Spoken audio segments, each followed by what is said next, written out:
Platinum Records. Zutati. When I in again, bury a car in the beer. Asma Texino, oh, clap, platinum, Sino. Kazi pese pato famba ma street soli pasuno sino gona kungo uya songo sumuka iwe anotivisa kuna ngwari tino na mata kazi tino shanda sunu sino oneka iwe but peace bad mind people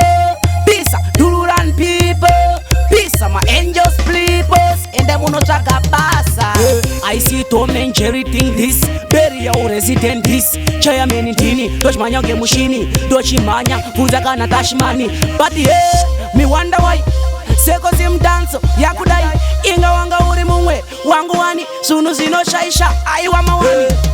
Kazi pese pato famba ma street soli pa sunu zino gona kungo uya songo sumuka iwe anotivisa kuna ngwari tino na mata kazi tino shanda sunu zino oneka iwe but peace bad mind people peace dururan people peace my angels please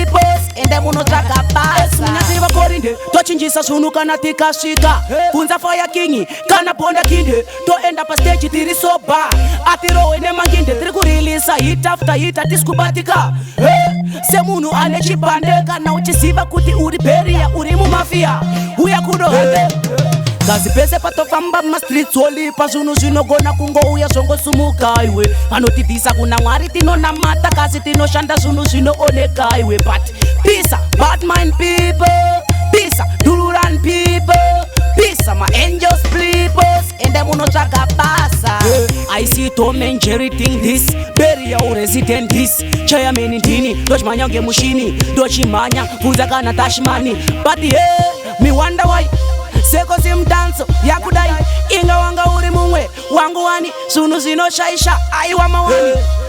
Kazi pese pato famba ma street soli pa sunu zino gona kungo uya songo sumuka iwe anotivisa kuna ngwari tino na mata kazi tino shanda sunu zino oneka iwe but peace bad mind people peace dururan people peace my angels please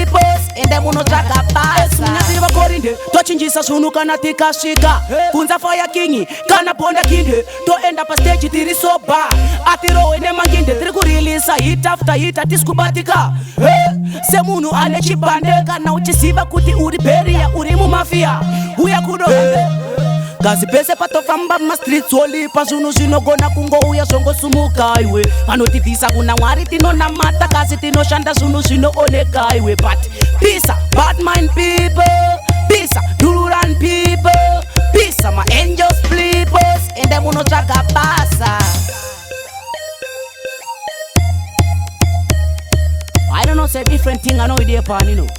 We are changing right now this style and pattern. We are say burn up to the fake friend thing there. Big up X Munya, Boss Michaela, Fire Clan, Tashinga, Keruva Binamin, burn up.